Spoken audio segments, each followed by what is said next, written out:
All right, everybody, welcome to the VGDC. There's supposed to be a microphone, but it's dead, so I'm just gonna talk kind of loud, I guess. Yeah. Welcome everybody. We're really excited to have you all here. As I said before, my name's Jack. I'm the president, and I'll introduce myself again in just a second. But it really is really exciting to see all of the new faces here. If you are a returning member, feel free to stay for this by all means. It's all information that you've heard before. So if you are a new member and you don't want to sit through this again, if you go up into 222, well, there's just kind of an open room for development, and you can start setting up your computers for the games showcases that will be going on after this is done. 220, this is 222. My bad. But yeah, so with that out of the way, let's get started. So, VGDC, as you might guess, the Video Game Development Club, we focus on making video games. Our big goals are development, where you kind of put your skills to practice by getting together and making games, educating you about the process of how to make games, and giving you a sort of just community to find like-minded people, whether that's people that you want to make games with, people you just want to nerd out to about your favorite new games getting dropped, or cool new game trailers. We try to just be a good place to foster those communities so you can make those good friendships last. So, a little bit of the introductions. My name is actually Jack Grace, not Jack Grack, but that's what it says on there for now, I guess. I'm the president. For some reason, they put me in charge, and I'm still not sure why, but I'm here. I'm a comp sci game dev major. I'm a senior with a psych minor. Obviously, as you can see by this beautiful artwork in the top right, I'm clearly an artist foremost. That is my child, the Toll Troll, that I made for a horrible art piece in a game, and I have received about 8 pieces of fan art of him now, which is funny. But yeah, I'm a programmer, and I do game design. Won the Best Mechanic at the VGDC Awards last year for a cellular automata system, which was fun. Like RPGs, strategy games, big narrative games, and I've worked on a lot of projects here, like Volatile, Passerby, and 360 Zombie Boys. So now for the other officers, I'm going to come up and give a quick introduction of who they are, and you'll get to see some interesting faces. Alrighty. Get ready for my slide. Hey guys, I'm Max. I'm a general officer for the VGDC and a junior here at State in design studies with a computing minor. I'm a 2D and 3D artist and game designer. Y'all can read so you get the bit. My favorite games are actually Celeste, Monster Hunter, the Yakuza series, anything Nintendo, etc. And pictured here are some of the projects I've worked on for the club, including a couple of screenshots from game jams, emotes I made for the Discord, an animation of a cat, and also the Monado. Oh. There we go. What? Alright, so hello, my name is Duncan. I am the treasurer of the club. I am a senior in computer science, also with a game development concentration, as are many of us. And I'm minoring in math and cognitive science.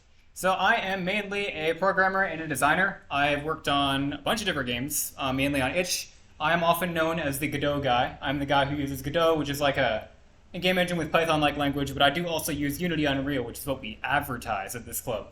Also, I have won more art awards than the previous officer right before me, who is an artist. But yes, some of the games I've worked on here are Cell Circuit, which is like a third-person racing game, a tower defense game, and a top-down combat game. And I've won Game of the Year a couple times.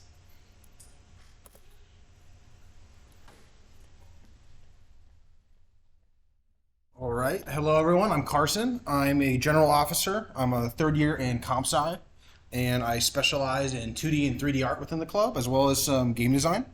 So some projects I've done in the past. Apocalypse Approaches was a game jam I did over the summer. Refraction won Game of the Year 2 years ago, and the other two are some other game jam games. The top game, Rush Hour, is the one I'm currently working on. It's a Wolf project, so it's a longer-term project that we've been doing. You can actually see some of those projects at the bottom. So from the right to the left, Rush Hour, Apocalypse Approaches, Refraction. Some of my favorite games are Team Fortress 2, Persona 5, I play lots of fighting games, enjoy them all. Some other ones, I love the Galaxy games. Tears of the Kingdom was very good. And that's about it.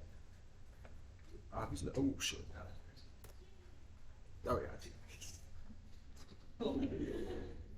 Hi, I'm Camden. It appears that for whatever reason the sound has stopped working, which is unfortunate because I'm basically pretty much a music and audio guy. So I had some sounds to play that I've made for the club, but I'll just tell you about them instead. They're just lots of kind of other sound effects for games and music that would be playing, but it's not, which is whatever. And also, here's an awesome GIF of a spinning burger. And then also, here's a scan of me that Mitchell did last year. All right, Thomas. Hi, I'm Thomas. I am this year's branding officer for VGDC. I am a senior in computer science, minoring in music studies. For the club, I typically do programming, but I also do some 2D pixel art and level design and stuff like that. Some of the games I've made are most recently a game called Pinfinity, which is sort of like an infinite pinball sort of thing. Pinball meets Doodle Jump. You can get it on the Play Store. Apimancer, which is, I did some of the pixel art you can see for here. It's like a sort of strategy game. And you can see some other ones listed here. They're all on my itch. Some of my favorite games would have to be, I mean, anything Nintendo pretty much. You can talk to me about Persona all day. I am a big fan of RPGs. I'm super into Baldur's Gate 3 right now. That game's really good. And nice to have you all here.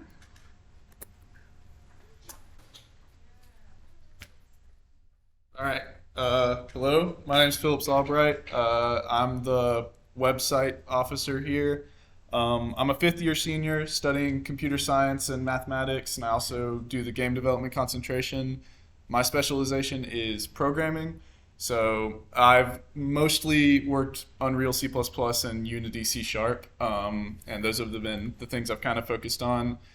Some of my past projects include 360 Zombie Boys and Volatile, which were cool, and then I'm currently working on Rush Hour with a few other people in the club, and also Jedi Survivor, but I want to learn more about 3D modeling and mapping and modding for games, and some of my favorite games are Counter-Strike and Prey and the Resident Evil series. All right. Good pictures. So, hi, I'm your communications officer. I'm also a senior in computer science games, as basically every other officer here. But I'm also an art and design minor, so I really, my specialization is in tech art because that's the perfect combination of art and programming. So those come together. I mainly focus on shaders, tools, and materials, but I also do a lot of 3D modeling and 2D art for the games in the club. I was at PlayStation, so that's really cool.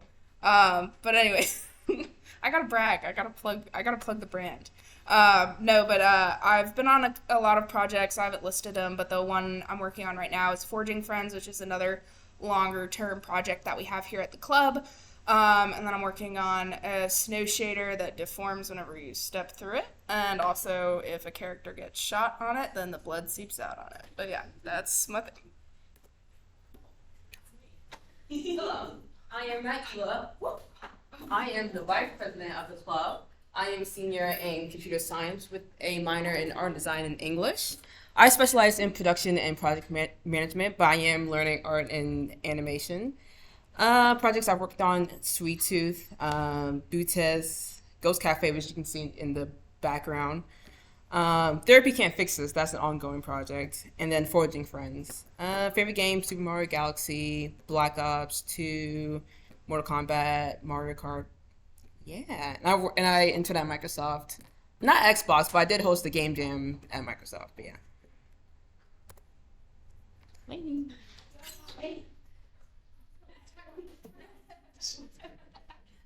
Hello, I'm Lady. I'm a general officer. I'm the designated humanities hire. I'm a junior in history. doing teacher education specifically, and I've got minors in English and business. My specialties are 2D art and design, specifically being able to do it really, really fast. I worked on The 10th Life of Mittens, Haunted Freefall or Lich game, which you can see right here, and also on some of the previous slides, Yggdrasil and Green Theft Auto. And I really want to learn more about sound design, level design, and actually finalizing art assets. I'm a big fan of like Hollow Knight, Zelda games, Pillars of Eternity. I like RPGs and Metroidvanias. I like cool story, I like pretty music, and I like being able to jump real high.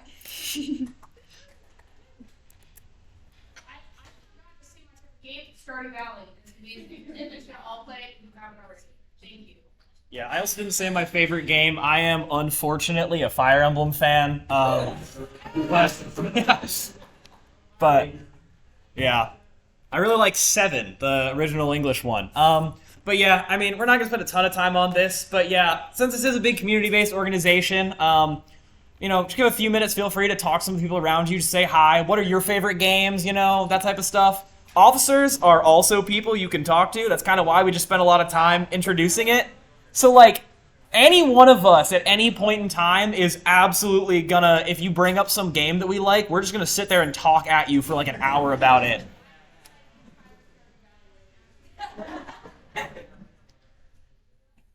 Yeah. Just gonna walk around and talk to people for a minute.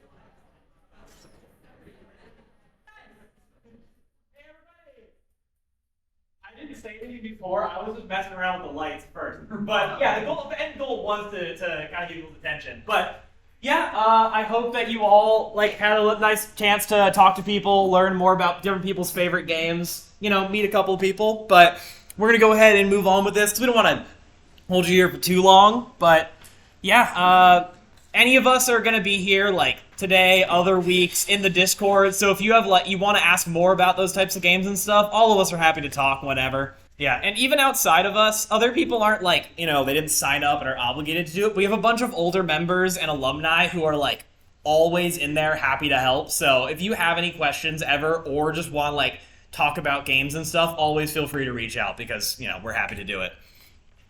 But anyways, getting back to it.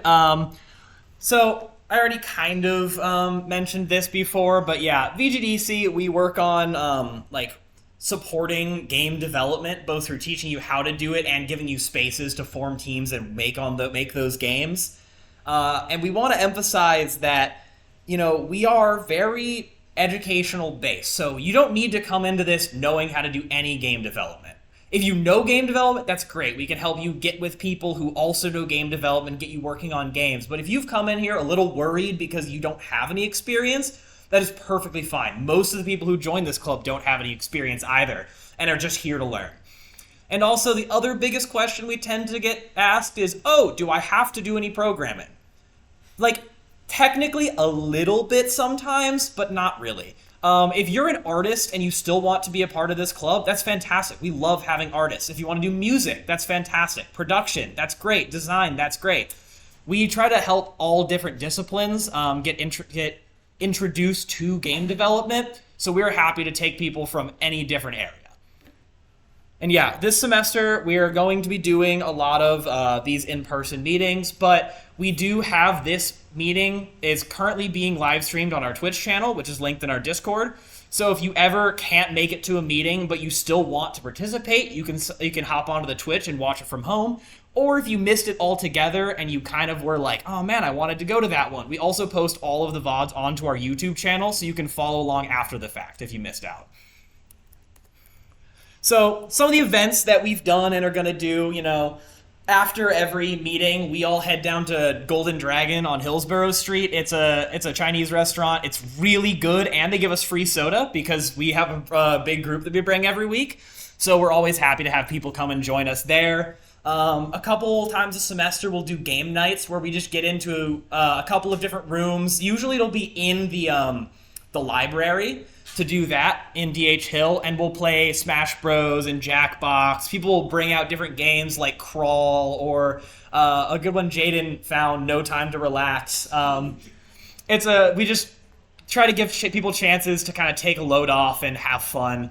And then we also do try to do a field day every year where we do, do our yearly exercise to go and touch grass once. Do things like playing volleyball or kickball or stuff like that. It's always a really fun time, and that's usually around towards the end of the year.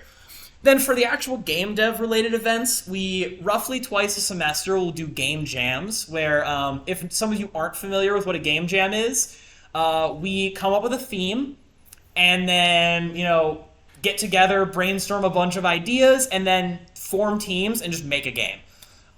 It might sound a little bit intimidating, but there's no goals at the end. There's no, if you don't turn this in, you failed, you've not made a grade or anything. It's just get together with people and see what you can do. And you'll find out you'll learn so much more and end up with much a bigger product than you thought you would ever be able to make.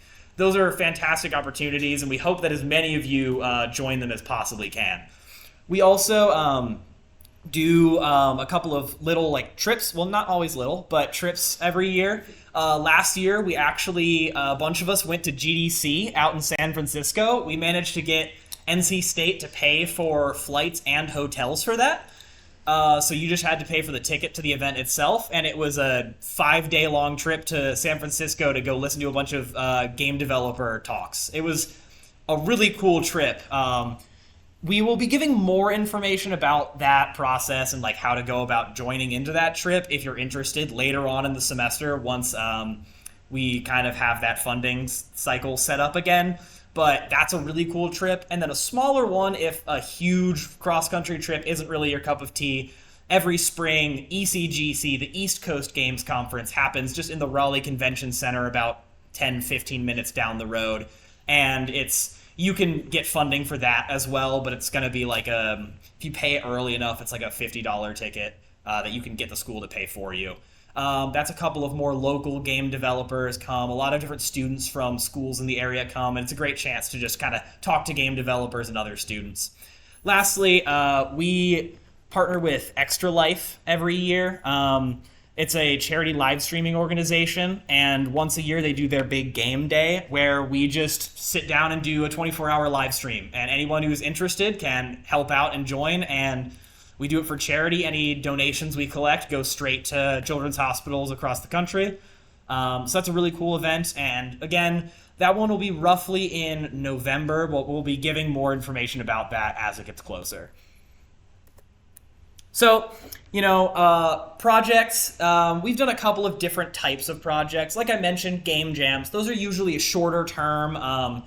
They'll either be a 2 to 3 week long project, or if we're doing a really fast one, we'll do a 1 weekend. You have 48 hours, go make something.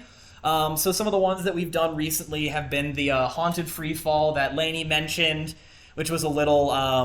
almost like an endless runner, but you're just falling, dodging stuff. Soul Sellers was one that was made by a couple of our officers over the summer. It's a really cool game where you're fighting monsters and collecting souls to buy power-ups. And in this past spring, I worked on 360 Zombie Boys with a couple of other officers and members, which is in the library, there's a room with a 360-degree screen. And we hooked up a PlayStation gyro controller so you spin around and shoot zombies that are coming at you from all sides, which was a lot of fun to work on.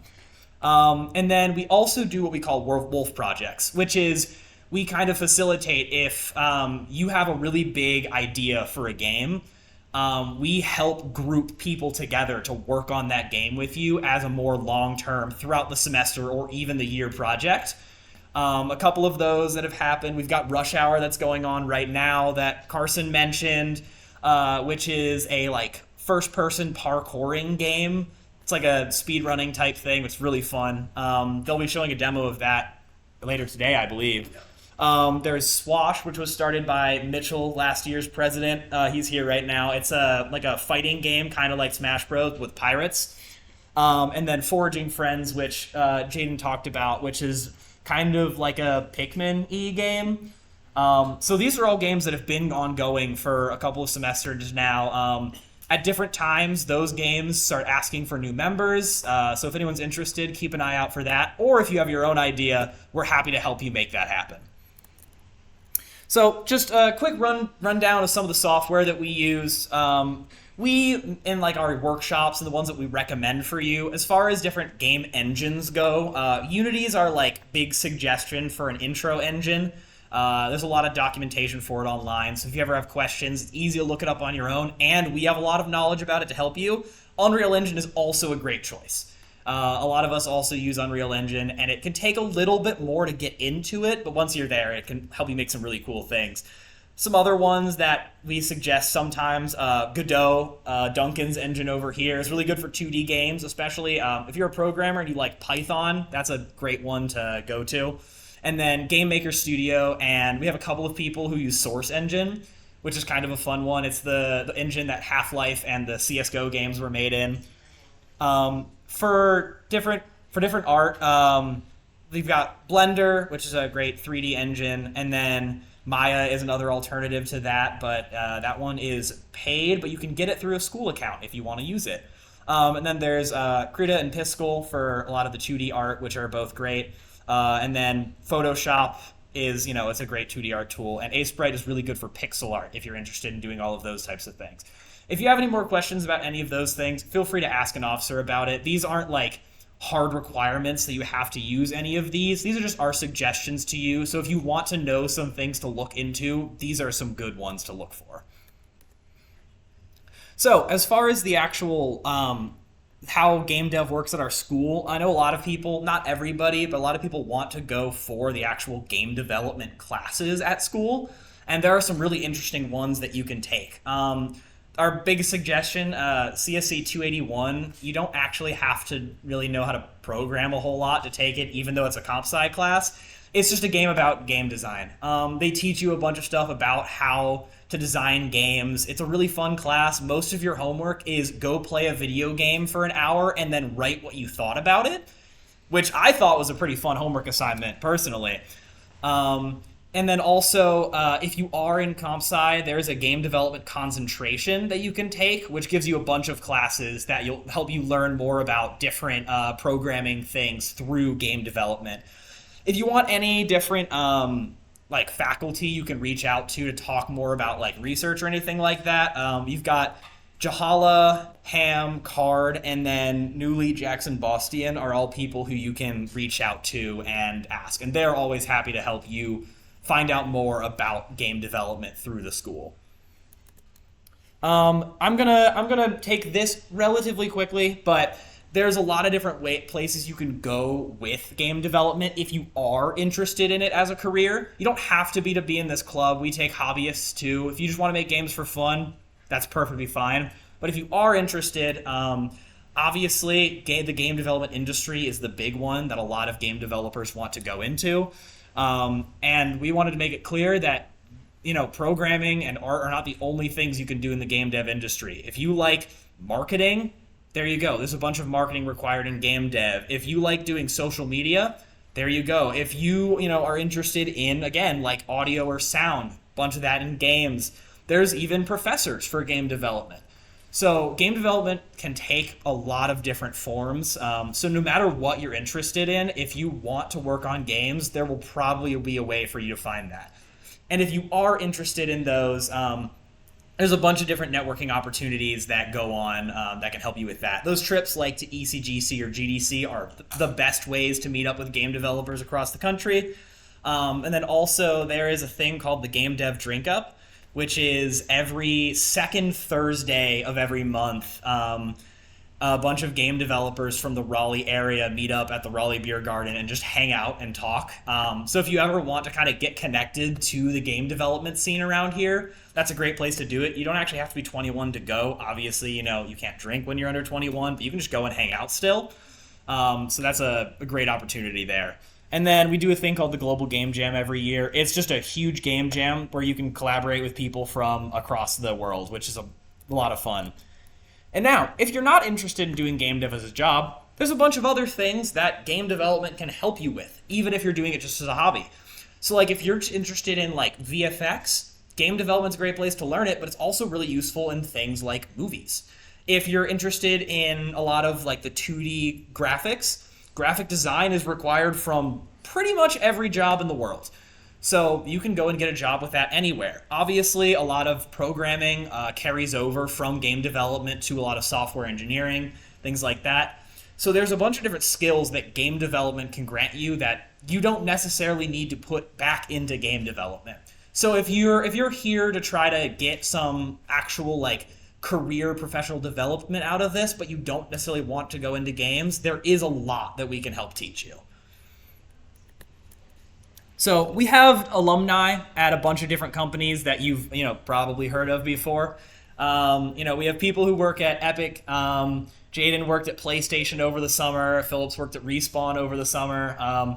We've got a bunch of people over at Redstorm that we know. Some people at Bethesda. Naila worked at Microsoft.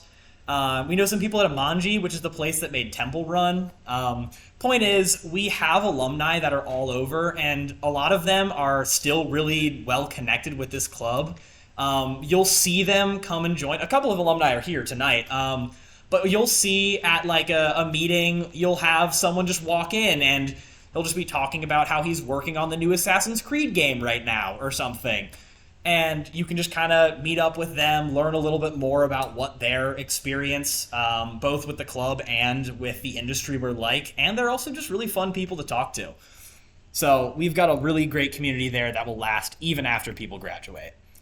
So a little bit of the operational information. We do meet Wednesdays at 7 p.m. and Wednesdays at 7 p.m. Yeah, in this room or 220 most of the time. Sometimes we will have special events over in the VR studio at DH Hill Library, which is right across the Brickyard from here. It's the giant library. Our workshops will start at roughly 7:30 every week, but the rooms will be open for you guys to kind of come in here, mingle, work on whatever you want at 7. So we'll make sure that we have officers here who are willing to help you or talk or answer any questions that you have. Like I said before, this will all be streamed on Twitch and then posted on YouTube after if you can't make it in person or can't make it at all. On the website, we do have an email list that you can sign up for if you'd like. Jaden works very hard on the emails. So you can sign up for that as a weekly reminder, or if you're a part of our Discord, you can go ahead and watch that because we'll put out all of our important announcements on Discord as well. That's also where we do a lot of our just like collaboration on different games, and that's where our main community is. So if you're not on the Discord yet, make sure that you come and talk to one of us officers and we can help get you there, because that is a really important place to be if you are really interested in getting involved with this club. We do also do social events like the game jams. We just have game nights. We do bring in some guest speakers sometimes to talk about interesting things they've done from the industry. We've had some people. We had the creative director of Star Wars Squadrons come in a few years ago to talk about the process of making that game. And we've had people from a bunch of different studios come in and talk about what they've done and just hang out with us, which is always a really fun time. Some of the online resources, like I mentioned, we have the website, we have our Twitch and YouTube channel, which are great places to look. And that QR code does link to our Discord. So if you would like to join the Discord now, go ahead and scan that. I'll leave this up for just a little bit so you can go ahead and get that. Again, if you can't get it here, feel free to come talk to one of us officers and we will get you that QR code and that invite link so you can join our Discord anyways. I don't see any other phones out now, so. And I wanted to do a brief note. Next week we will be having a game night over in the VR studio. So rather than doing another big long lecture like this, we're just going to go and hang out and have a bunch of fun for 2 hours, hour and a half.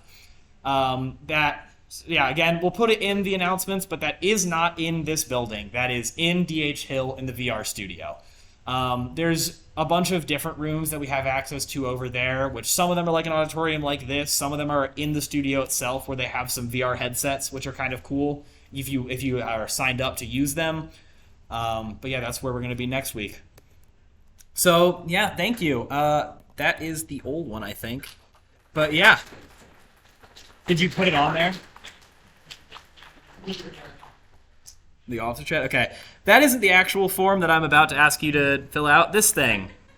If you guys could please scan this. We're going to be, right after this, we're going to be allowing you to either stay in here to watch a live development example, we've got a game that we've just been making as an example, and we'll kind of show you what we have so far, like what adding on or changing some elements of the game might look like.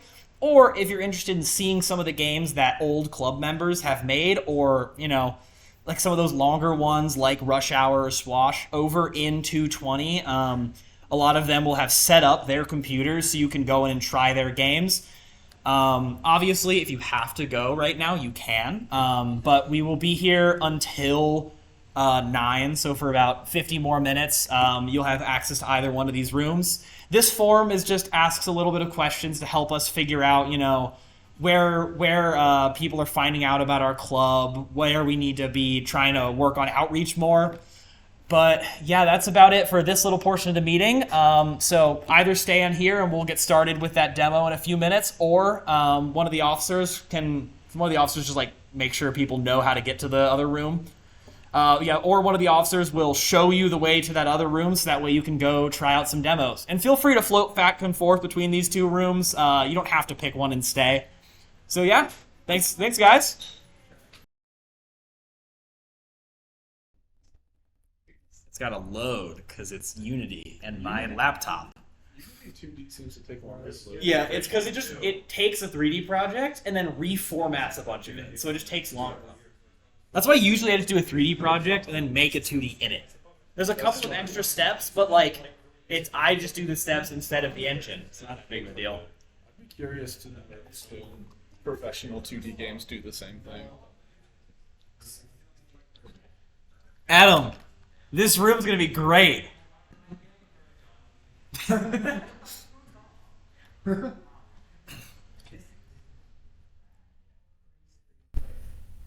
Yeah, look how much space you have to work with for your game.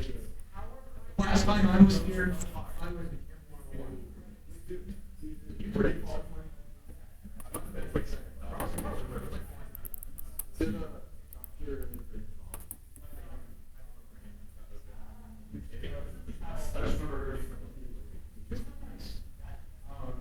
first time being out.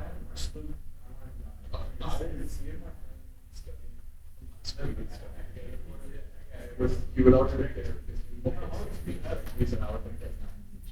On the third test,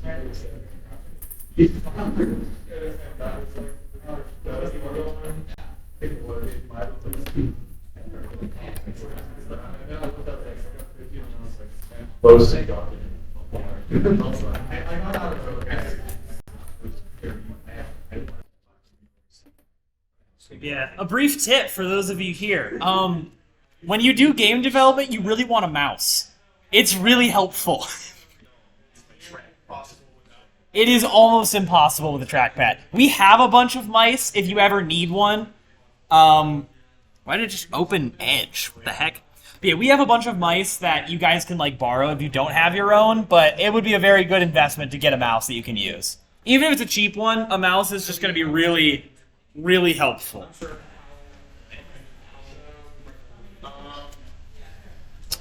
Out of the people that are wanting to watch this demo, how much of y'all have used 3D Engine before? I'll program it. I'm sure. Well, for creating the art. Oh, cool. Yeah. Okay, nice. We can go over some of the basics of kind of, if you're planning to work in the engine, this is what you're going to be looking at all the time. You've got on the bottom is basically your file folder of all the assets in the game. And so we've organized it like animations, audio, input files, stuff like that. On the top left-hand side is going to be the hierarchy. This is what in the current level of the game, all the objects that are in there. So we have a basic platformer going on, so that's our coin. We have coins, we have the player, we have a death boundary that if you hit it, you die. And this is how you access and organize your whole level while you're working in the editor. Angry Birds 2. That's our enemy. So we themed this game. The protagonist is a wolf, and the enemy is the Chapel Hill Ram guy. Yeah, if you want to hit play real quick. It's a Blue Devil. Yeah, we could add that as another enemy later.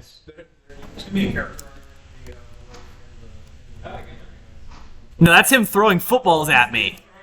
Ah.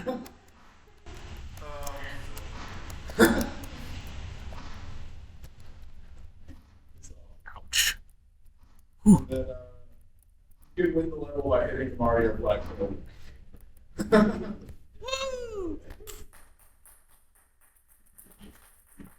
I know. Thank you. I'm so good at this.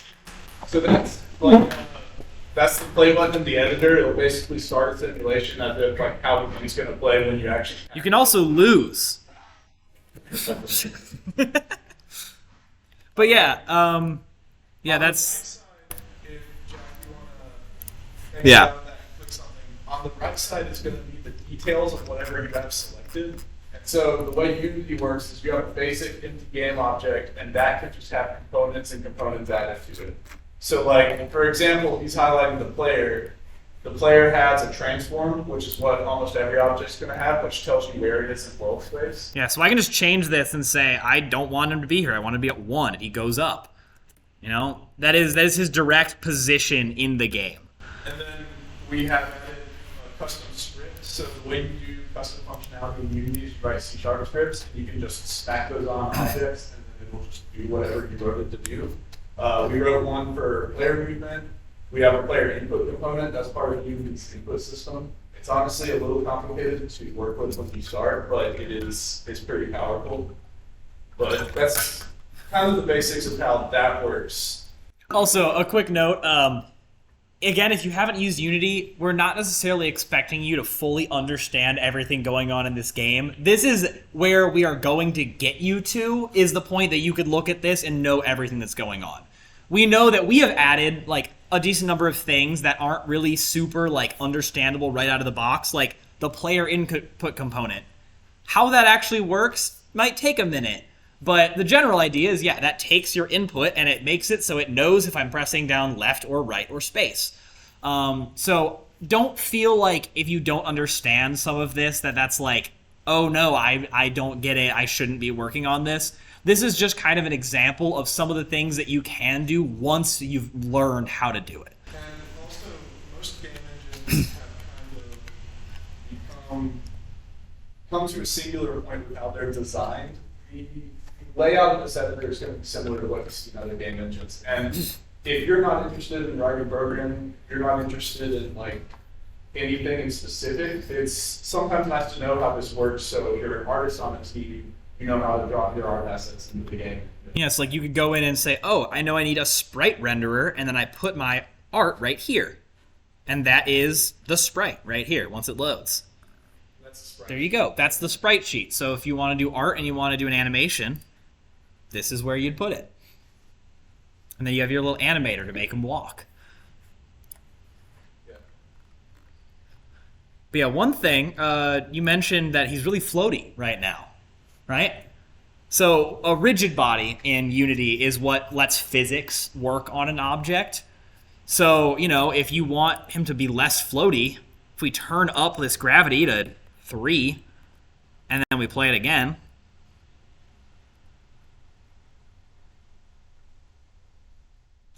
give it a second.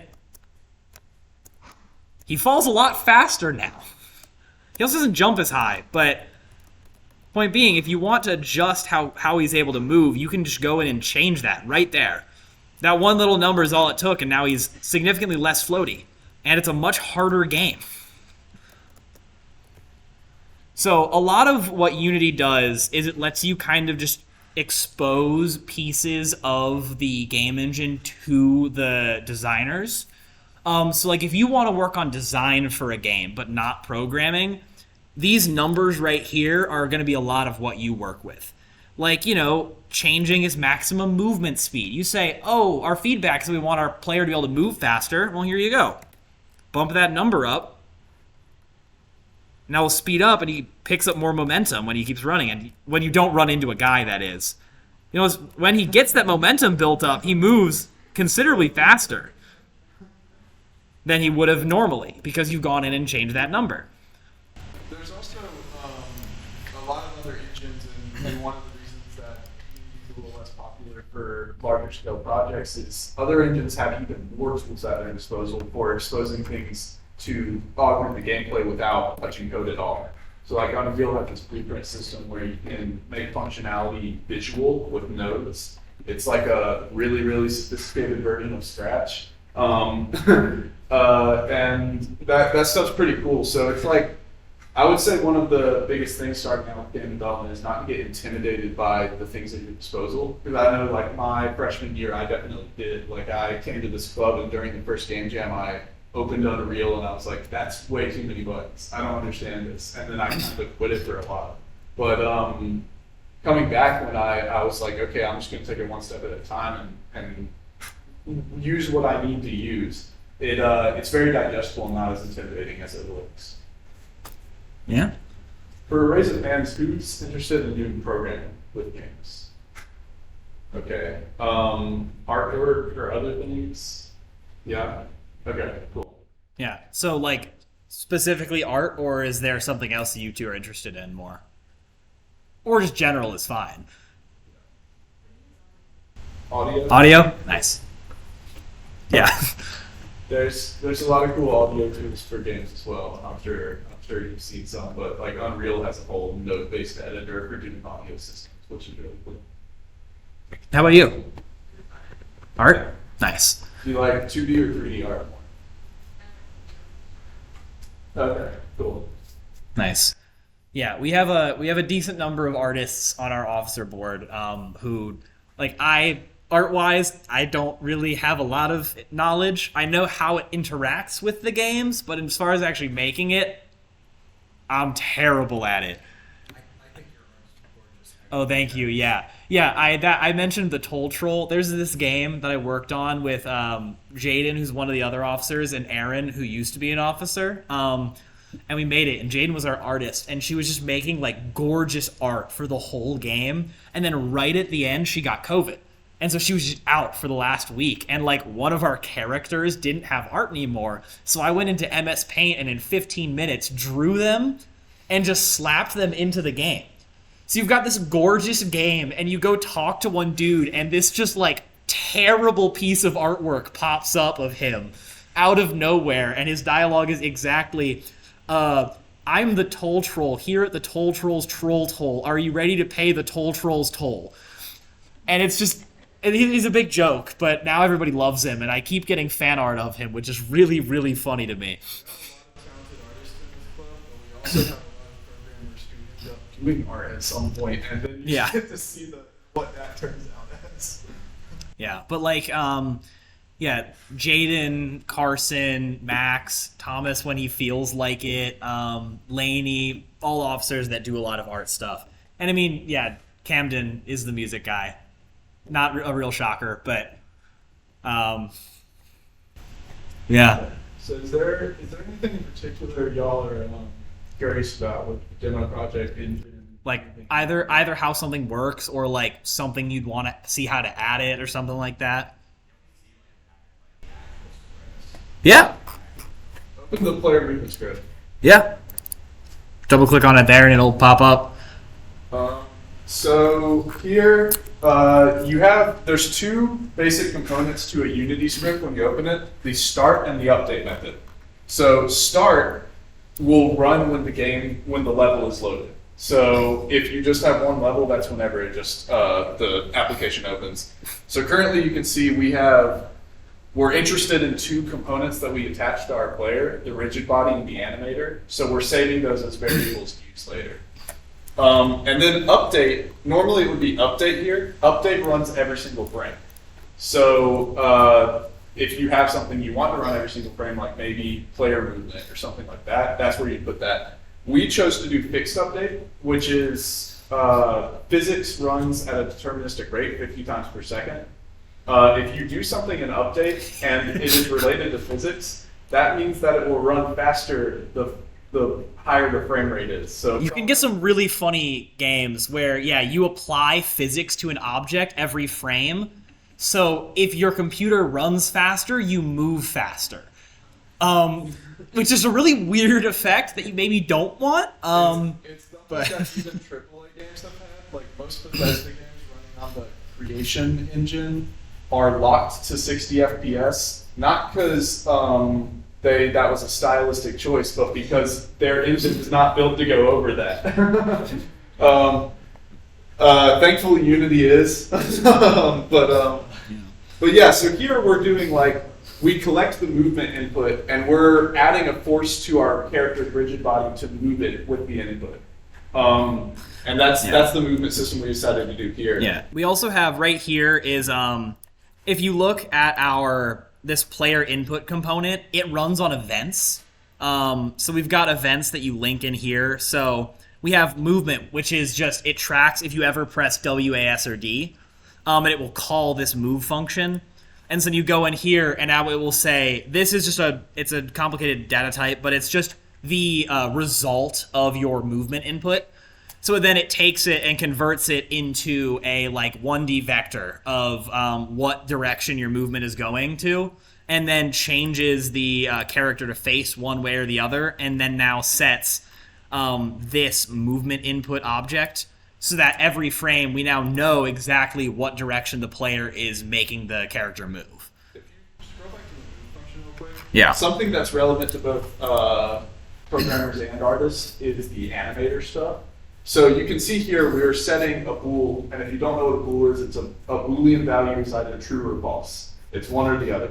So we set up two things in our animator that we want to know about. We want to know if the player is moving, and we want to know what direction they should be facing. And so you can see here we have set the Boolean of facing right to true or false, depending on whether or not our movement is going to the right. And we've set moving true or false, depending on whether or not we actually have movement input. And so if you go back to the editor, let's open up the animator real quick. It's in the sprite in here. Yeah. The controller, yeah. Yeah. So this is the animator controller. You can set up here basically states for the animation to be in. And so we have a idle state and a run state. Click play just so we can see those animations. Just like the actual play. Yeah, actual play. And just stand still and then move around. Yeah, I'll just pull up the animator in another window. Yeah, so you can see the result of, the idle is playing right now. So go to the game view. Oh, you're getting killed by Yeah, I'm getting killed. Basically, he has an quick replay. He has an idle animation where he just wags his tail. But if you move around, he starts doing the walking animation. And that is based on, we saw in the code, we set those Boolean values, and so we have made our animator reflect that. So if you want to exit out the game, you go back to the animator. All right, I double-clicked it. Whoops.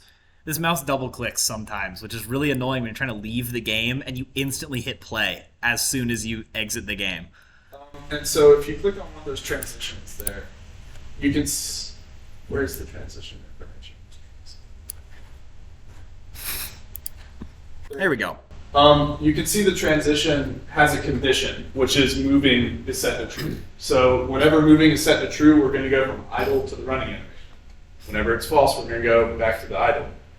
So this is the base layer that basically chooses different sprite sheets to base the animation off of. If you go to the orientation layer, what this layer does is all it does is flip the sprite. And so facing right or facing left. And we made these animation layers additive, so they add on to one another.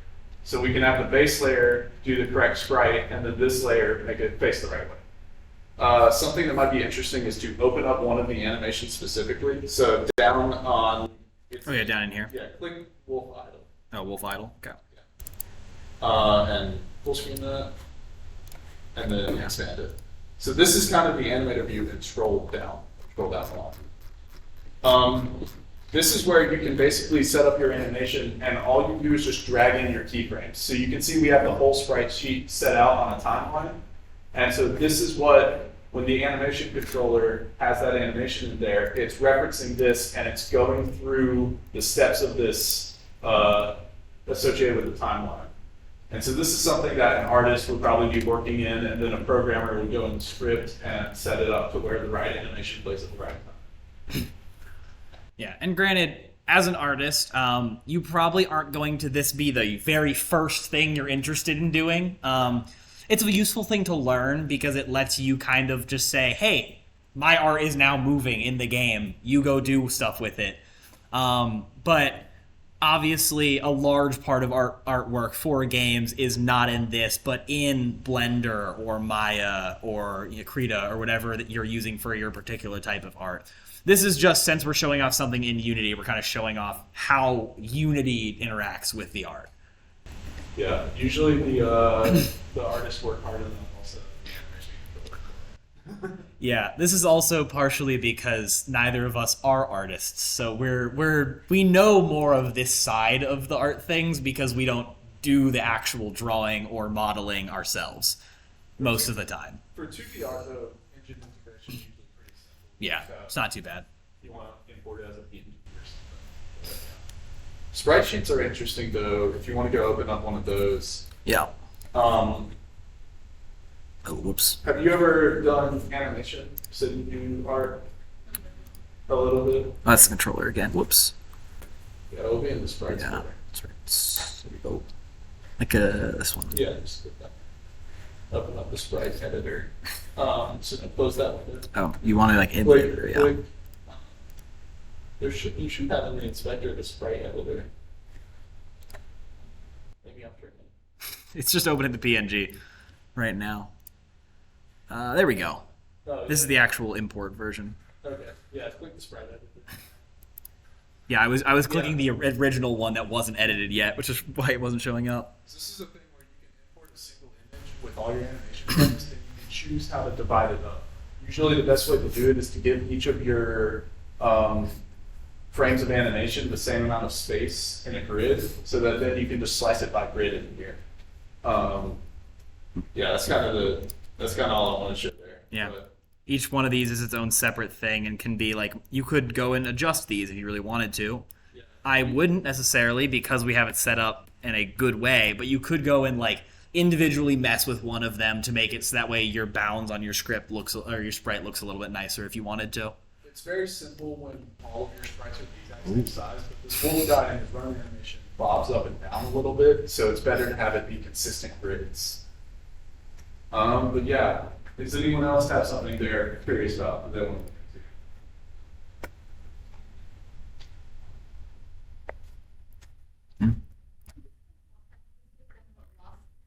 All good. Yeah, or is like there anything that you'd want us to like try to add to the game? Yeah, we can, part of this was, this is a really basic game, so there's like things we could add to it, like abilities, or if we want to mess around with the level, change the design, any of that. Yeah, simple idea of moving platform. Okay, Yeah. let's do that. All right.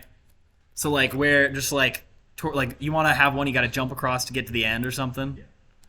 All right. So Take the moving platform right near the end. this one? Take that one, yeah, and make it move. Oh, my middle mouse button is not working. That's fantastic. Do you want to use No, yours wasn't working. what? It seemed like it was dead. Did you plug it in? I did. Okay. I don't know how else I would plug it in, so. But so, yeah, here, if you grab, like, this collection of things and we, like, move them away, right? So now you're going to need to, this guy's got to have to slide back and forth, and you're going to have to follow it, right?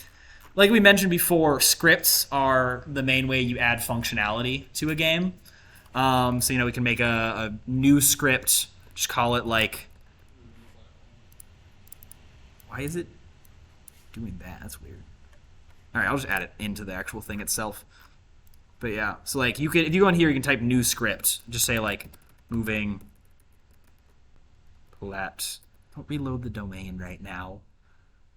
I love it when Unity doesn't like doing things properly.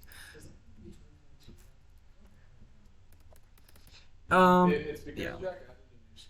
Yeah, but so moving platform now is going to be the script name here. So create and add this new script. It's on here. Go ahead. Once it reloads the domain again, I can open this up.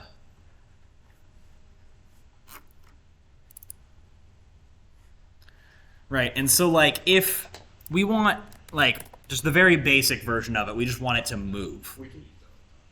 Yeah. Keep up there. Yeah, I can do that, yeah. If like let's just start out very simple. We just want it to move to the right. right, then what you're going to want to do is the transform is what takes control, like we mentioned before, of the object's position. And you can just get transform from any object by just transform. So you want to say like transform dot, you can just do transform dot move, but Oh yeah. yeah. That's the thing with working with game engines. You find new functions every day that you didn't know existed. Yeah, and for an example, like let's say I'm not exactly sure how a transform move would work. Unity is really good about scripting API. I go, all right, Unity engine transform.move. Or .translate, I guess is what they were. Or .move towards, any of these, right? Bam. Now it explains how it works and gives you an example of how to use this right here. So if you do transform.translate, it will now move a certain direction at a certain time. And there you go. You now have that entire thing, and it gives you that example of how to use it. And here's the different versions if you want to use, like this would be more useful for us because we can specify we only want to move in the X direction. We don't have to like go in and mess with like setting up a whole new vector for it. We can just say we want X and then 0, 0 for the Y and Z. So you look right here, right, like this, and let's copy this and then edit it. Bam.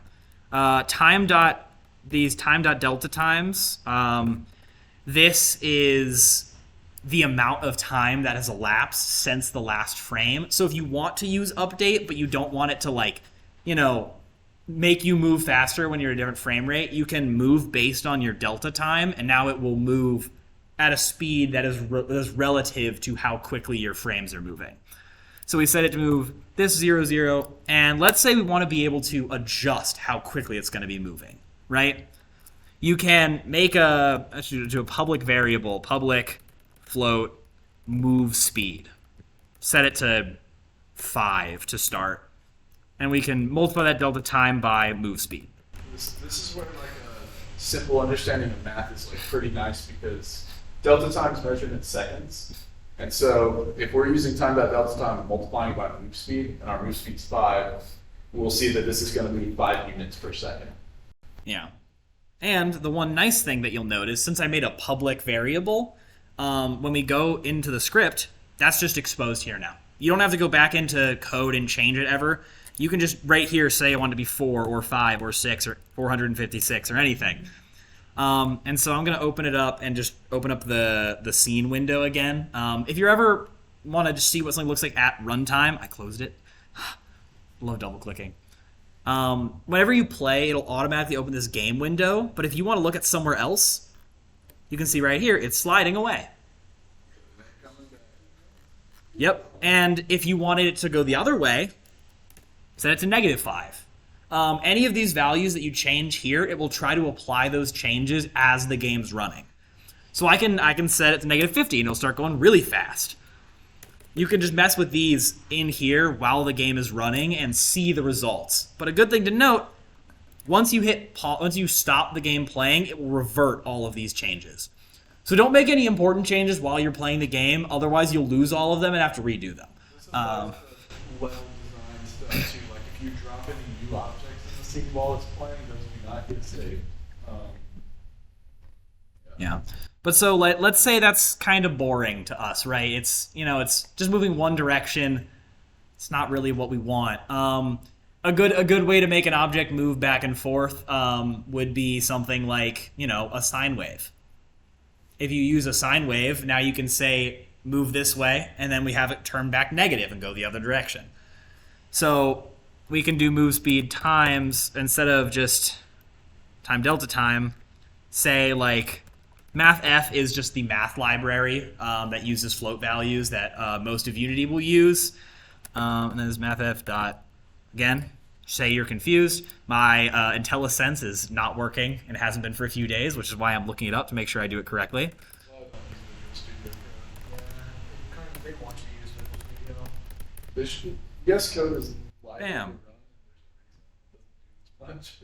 Yeah, I am using VS Code, but yeah, it's literally just mathf.sine of, let's just do time.delta time.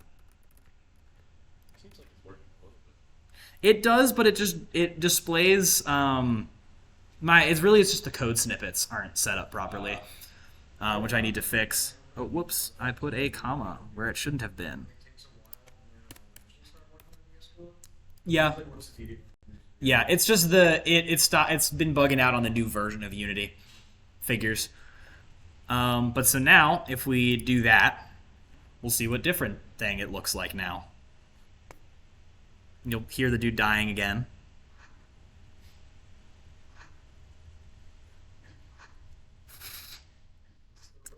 It is still going. Wait, what value did you feed into sign? Delta time, which increases relatively slowly, but No, that never increases. It's going to be the same. see, that is a great point. You need to. Yeah, so what we actually need is we need a float here. See? You can get the world. Yeah, but you can also just do public float like timer. Set it equals 0, and now every frame you say timer plus equals time.delta time. This will give us the amount of seconds since the game started.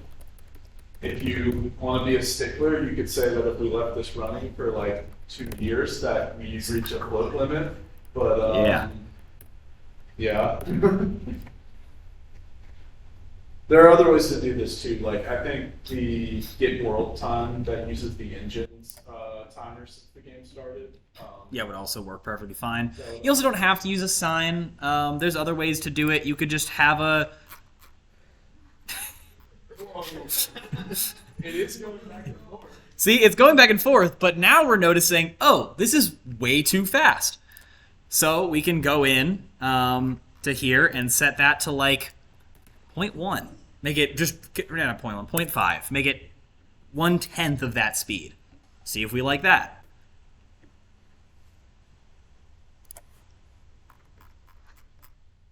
A little better. It's still a lot. Still really fast. Maybe 0.1 was the right one. Yeah. That's better. Yeah. Since I messed with it in the middle of its runtime, its positioning was going to be a little weird. But yeah, so let's try it 0.1 and just set it to start right here. Mathematically, too, since we're using a time wave, it's always going to start from the same point, and the distance it goes is going to be dependent on our speed. You could change the way we're applying the delta time within the sine wave in order to make it more independent. Oh no. Get away from me. It's not here. It's not here yet. Ah. Get away. Him jumping at you is terrifying, yeah. I don't know where it is right now. Let's go see. Oh, it's way too close. It's not going far enough now. Well, it's because... Yeah, put it there. Yeah.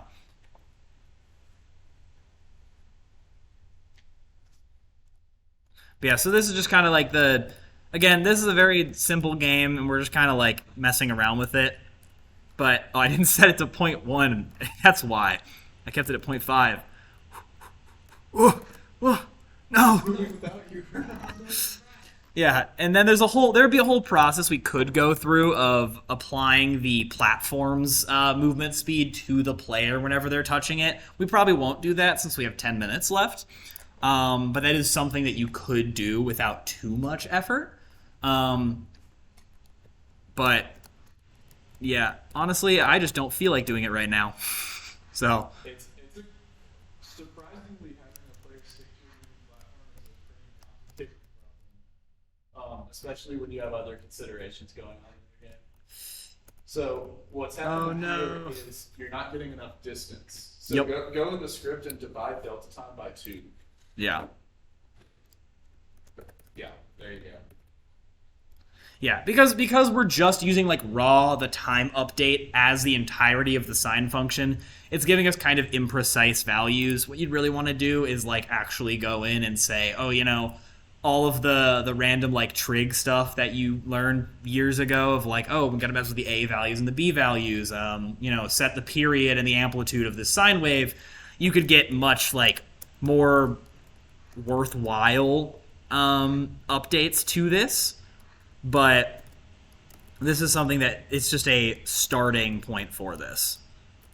This is also pretty representative of the way you iterate on games. Yeah. Because Ta-da! usually We did when it! you try to add something to a game, it doesn't just happen the first time, as you saw. Like you'll go in and be like, that's not quite right, and then go tweak the code, tweak the values over and over again until you get what you finally want, which can be a fun process. Yeah.